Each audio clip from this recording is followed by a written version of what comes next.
Tom to see everyone. Welcome back to Star Player 1. I'm Brandon Knight. And I'm Shirayuki. And this is Co-Realized Bouquet of Rainbows. And we are fallen. We are fallen to our deaths in Impey's arms. Okay, let's do this. Shirayuki! Impey! Is that ours? A faint voice reaches us through the fierce wind. I see a black dot above us in the sky as we fall. The dot grows bigger and bigger and its shape becomes clear. That's the ornithopter. Yes! Don't move around, you two. I'm coming for you.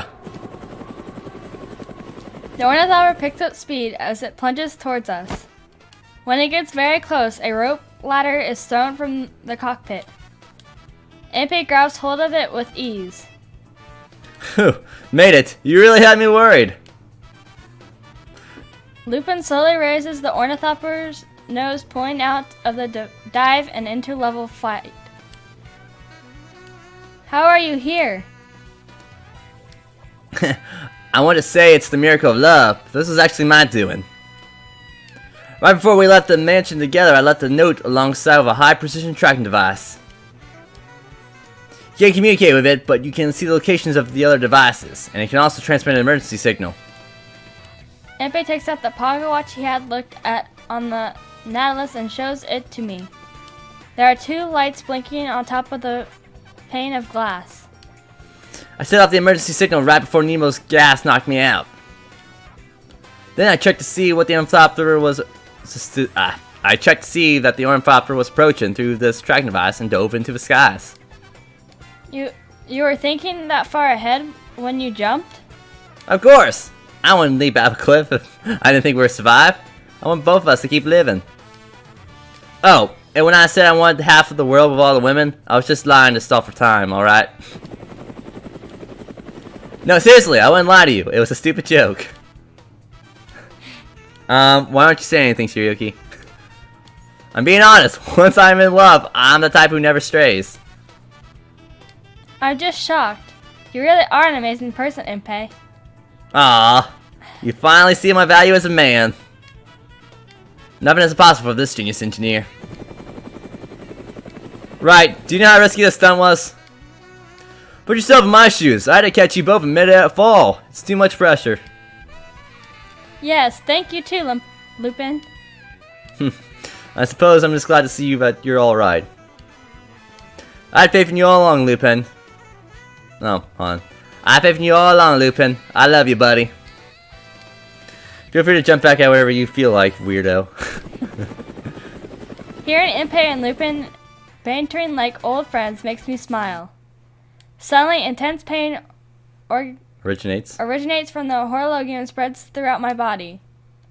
Originating was actually what was said, but I said, yeah, it's fine. I'm caught unprepared, and the pain makes me arch my back and reflex. Shirayuki? I feel Impey grab me in panic. I'm fine. The pain has only ever lasted an instant before, but this time it continues. And before I know, I'm fading into unconsciousness yet again. Credits. That'd be kind of interesting. Chapter 11. Criminal Intent. Oh, there we go. I think there is 13. Yeah. As I lay in bed, I stare out the window at nothing in particular. The darkening sky is very peaceful, reflecting a vivid orange color. In conclusion, I turn to look back at him. Victor and Impey are both in the room with me. Victor seems conflicted as he stares at me. He seems a little hesitant about whether he should tell me his thoughts. Go ahead. you're unwell because of the missing piece of the horologium. Right. Because of this missing chip, the energy created by the horologium has undergone a change. But your body is unable to adapt to the new energy. So what's going to happen? The poison within you is going to begin working against your body. If we let this go untreated, you won't live much longer. I see. I don't feel shocked. I had a feeling that this was what was happening. Impey standing next to me seems to have lost his usual light-hearted demeanor and is looking at Victor with a grave face. After rescuing the ornithopter, I woke up in my own bed in the mansion. Impey and Victor came in right away and explained the situation to me. Outside, it's such a nice day that the sight of it almost brings me to a smile. It brings a smile to my face. I feel like it's such a contrast to our current discussion of life and death. When you say, let it go and treat it, does that mean there's a way to stop it?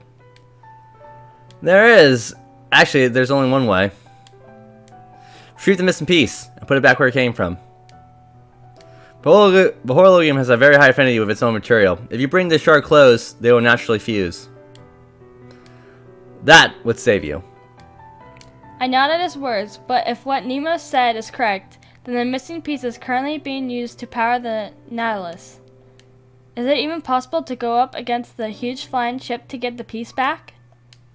It's gonna be alright, Shirayuki. When I look up at Impey, he nods to me in determination. Strangely, just seeing that look on his face begins to give me hope. Yes, just like after we leaped out into the sky and he hauled in a miracle with his own hands. Oh, and one more thing. I'm still investigating this, but the poisonous property of the hologram may have changed along with the crystal. That's why your poison has lost most of its effect right now. I believe, as far as my experiments can determine, that is... The poison is gone? I can't say for sure, and it's unclear when the poisonous effects subsides. I'll keep trying to look into it a little more. Alright, I don't know why, but that doesn't make me very happy. That's only natural. What Nemo said is hard to take in. Victor is sympathetic. I'm happy. Suddenly, Impey takes my hand and begins to take my glove off. Impey! I try to pull my arm away, but he holds on to me firmly. Oh! Maybe that's why I wouldn't go through the door. Yeah. And gently takes my hand. I look up at Impey, speechless. Oh. What are you doing, Impey? Well, if this poison's gone, I figured if I could touch her. I said I think the poison is gone. Yeah, right. But look, everything's alright. Right, Shirayuki? Impey smiles when he says this. Well, are you still unhappy? His kind expression. His warm hands. Ever since I awoke, I had thought of myself as a monster. A monster who leads those I get close to and those who were kind to me to their deaths with the poison within me. I must not love anyone. I must not be loved. I shouldn't yearn for warmth. That was the monster I was. But now, it's as if the warmth that Impey is giving me is saying to me that I don't need to be a monster. I feel something warm roll down my cheek. I look to Impey and squeeze his hand. Your hand is very warm. That's right. This is the warmth of a human hand. Impey's words only draw out more tears from me. All I can do is nod. This is the first warm touch from another person that I have ever felt. I'm so glad that my first touch was from Impey. I reluctantly but gently take my hand away, and Impey places a hand on his chest and bows slightly. We know how to treat this, so it'll be fine. Just leave it to Mr. Impey. Alright. In any case, I need to get back my gravity elevator from Nemo. That's right. When we do that, we'll get the piece of that helium shard back too. Got it? Thank you, I say with a smile.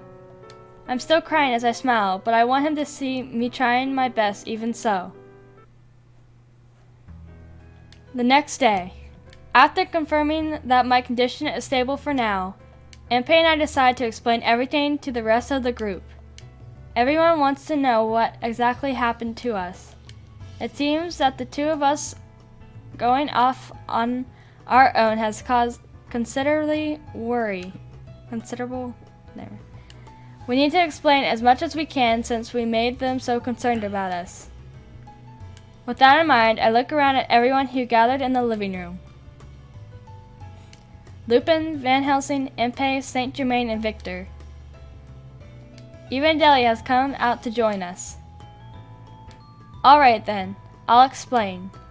We went to see Nemo to see if he knew anything about my father, about Isaac. Aha! The man of amusing behaviors? The scientist who looks like he would have some trouble fitting into society, yes? Count, that's a pretty roundabout way to be rude. You mean that whack job scientist? Van Helsing, on the other hand, has no problem being flat out insulting. That's the guy. Well, we ended up being captured by that whack job. You were captured? I'm amazed you were able to escape from that whack job in one piece. I sense that whack job is going to become Nemo's new nickname. I suppose it's fitting, though. Then he found out about the horologium within my body. I then explained everything that happened while we're on the Nautilus, with Impey adding some details here and there. I don't hide anything, even the fact that I'm merely a doll. That I don't have a soul. When I tell them about that, my voice shakes a little, and I feel like I'm stumbling over my words. Still, everyone continues listening to me in silence. Then, after we finish, Lupin is the first one to open his mouth. I see. So we can save you if we get back the piece of the horologium that Nemo took. Yes, actually, there's no other way to save her. Well then, there's no way we'll fail to get it back then, now is there? Everyone nods in agreement with the Count. I hastily shake my head in response. No, this is a personal problem. I don't want to put the rest of you in danger over this. What are you talking about? This Nemo guy is saying he'll use his Nautilus battleship to wreak havoc, right? Even if you did need our help, this is something that I can't allow to continue, as a gentleman thief with a heart of justice. I agree, Nemo is too dangerous. It's upsetting to think that a whack job might be ruling the skies. Let's shoot down this huge target, shall we? I don't intend to side with humans, but fine. I will lend you, and only you, my hand, as you did save my life. So, you see, this problem isn't just yours. We're all gentlemen here. It's only natural that we leap into the aid of a damsel in distress. But... It's fine. Everyone's obviously wants to help you, but they all have their own reasons for coming along. That gravity elevator is packed with my hopes and dreams. I won't let him use it as a weapon. I'll get back no matter what. Impey looks at me and smiles. Shirayuki, there's nothing you should feel bad about. Thank you, everyone. Everybody smiles as they look to me. Ah, this is where I belong. The first place of warmth and kindness that I've known since I left my old home. No matter who I am, and even if I'm not a natural form of life, these people accept me. So, where is this piece of hologram that was stolen from you? It's definitely on the Nautilus. That battleship is using my gravity elevator to stay in the air. Elevator, I think. He is using the hologram to create immense energy needed for the device to function. So Nautilus can't fly without that part. If we assault it and take down the hologium, we can bring it down at the same time.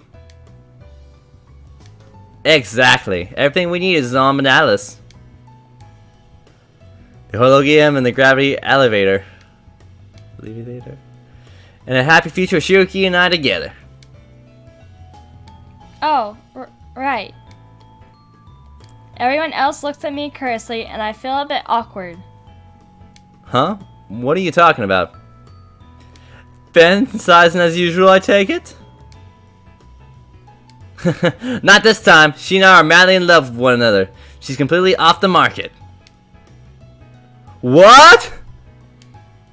Whoa, he's serious. Shirayuki, is he blackmailing you or something?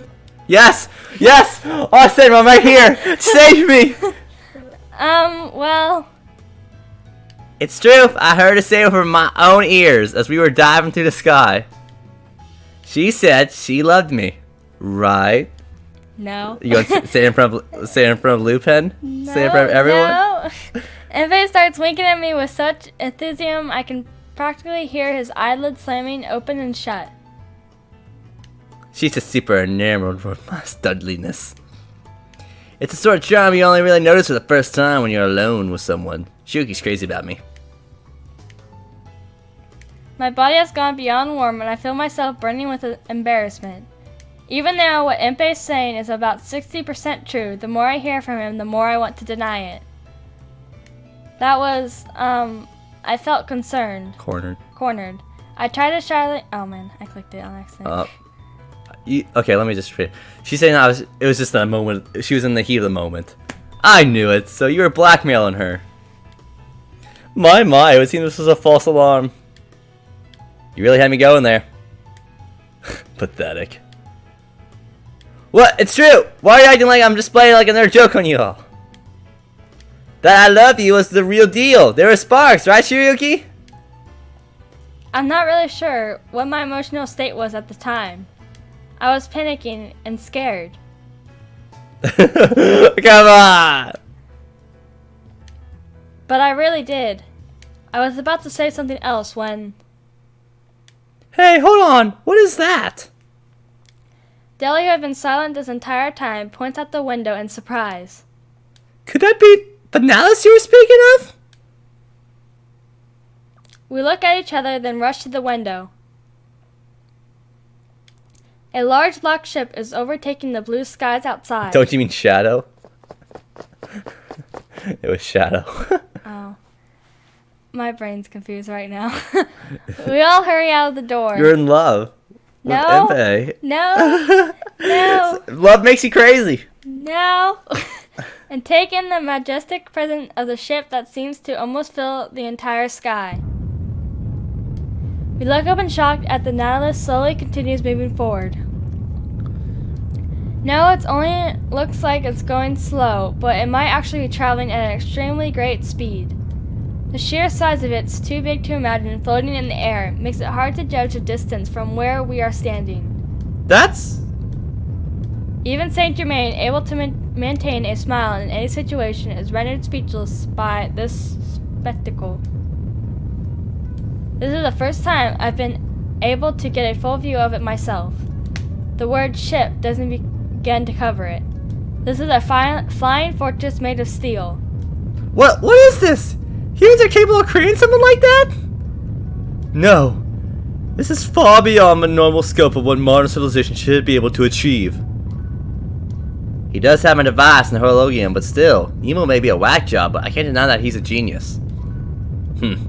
Things like that usually break down pretty easily if you attack from the inside. I agree. The bigger it is, the more vulnerabilities it will have.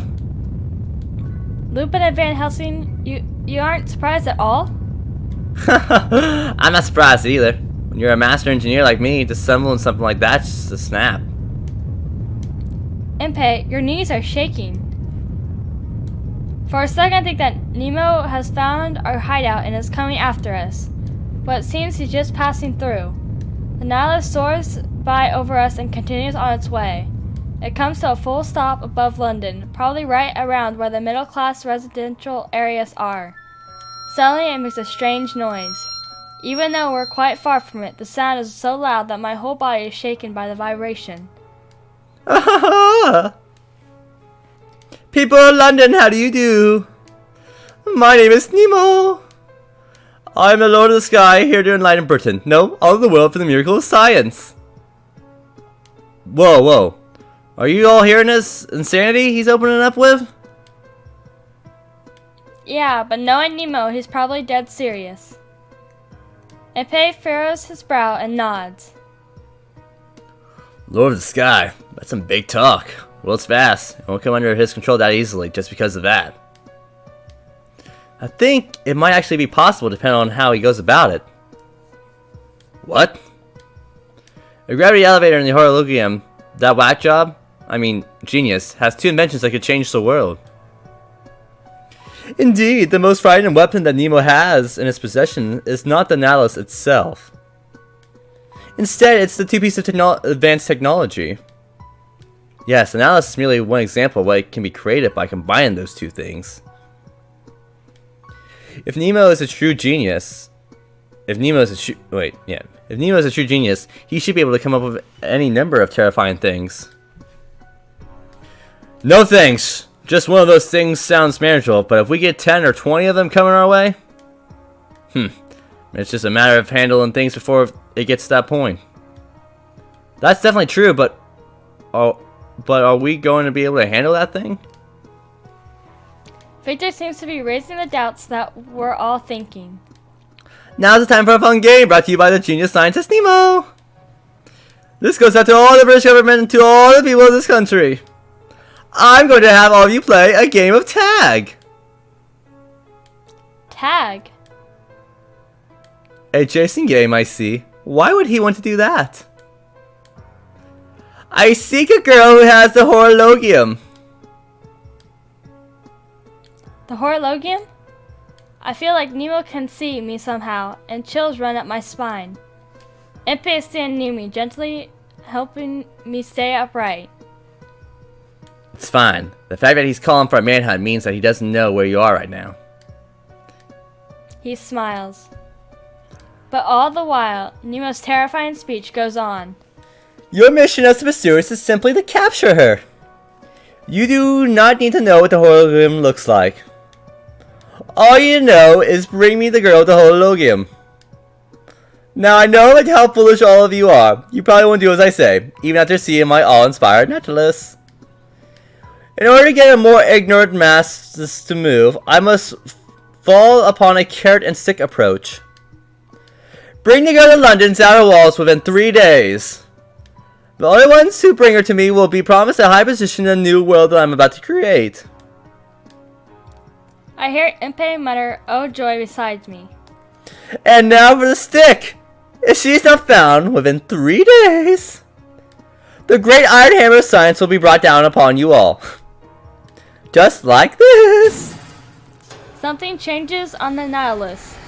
Part of the ship opens, and even from this distance I see numerous objects falling from it. And in the next moment, the sound of a powerful explosion reaches all the way out to where we are, and the ground shakes a little. Bombs. That's part of the city's densely populated residential area. A significant number of casualties must have occurred. No. A plume of jet black smoke rises from part of London, as if to affirm what Saint Germain just said. It's not too difficult to imagine what kind of hellish state that neighborhood must be in right now. Now do you see? I'm a man of the world. If the girl is not brought to me in 3 days, I promise you that the rest of London will be engulfed in flames. Nemo's voice echoes through the skies. It sounds like the speech of a demon here to announce London's end. Shortly afterward, we gather our belongings and leave St. Germain's mansion. I have no idea how the government and the people of London will react to Nemo's threat. Since we've been staying at this mansion for so long, it's possible that our whereabouts are already known. Lupin suggests that it would be dangerous to continue staying here. We decided to move out over to one of Lupin's hideouts located in London. I heard an explosion earlier killed a lot of people. And that maniac's gonna come after all of London in 3 days? There's no telling what will happen here. The crowds are restless with concern, and it can be heard from their conversations. I can't help but stop to listen, but Impey taps me on the shoulder. Let's keep moving, Shirayuki. Right. While on the way to Lupin's hideout, I overhear similar conversations time and time again. All parts of the city have been thrown into chaos like a beehive that has been poked, and no one is able to hide their distress. The newspapers are printing extra editions. Who is the man calling himself Nemo? Who is Shirayuki? What is that huge battleship in the air? Questions and speculations are being printed, with a pointless conclusion calling for a swift action by the government. So this will be our base for a while. It's not comfortable as the Count's mansion, but home is where you make it. He unlocks the door as he says this and invites us into the room. It's much bigger than I expected. I don't think it will feel too cramped even if we all stay here for a while. Thank you, Lupin. Lupin stares at me for a while, then lets out a small sigh. I'm sure you have a lot going through your mind, but don't let it get to you. Alright. Later. We all exchange ideas on how to proceed from this point onward. With our opponent situated in a flying fortress, our options are limited. The only idea we can come up with for now is to use the ornithopter and charge in. The Nautilus is a battleship after all. There are bound to be more weapons on board than just bombs. If we attacked it unprepared, we'll surely be shot down. Our discussion grinds to a halt, and I glance out the window. Even from along the skyline of a street in the poor district, the sunset is the same beautiful red it is everywhere else. Hey, would it be alright if I went outside for some fresh air? You shouldn't. You're essentially a wanted criminal right now. I can't imagine that there would be anyone out there who would know you. But, if anyone does find out, there's a good chance they'll come after all of us.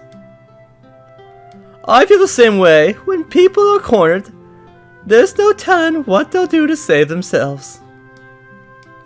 You're right. I'm sorry for asking something like that. Seeing all of them frown at me like that makes me hang my head in shame. However, Saint Germain smiles faintly and speaks out in my favor. So much has happened. I understand why you would want to be alone with your thoughts. We can't allow you to go off on your own under these circumstances, but perhaps you could walk with someone? Maybe an Impey? No. Then... This is obviously where I come in. Allow me to be your escort. No. We want arson, not you. Impey and... Impey and I managed to convince the others that I'll be alright, and we step out into the alley to get some air. And we'll have to stop right there. Good, because I'm going to go crazy. Oh, it's so cute though. We're Impey. So, if you guys would, make your death threat on that subscribe button right down below. Leave a like, comment. And as always, we'll see all of you in the next Star Player 1 episode. Bye.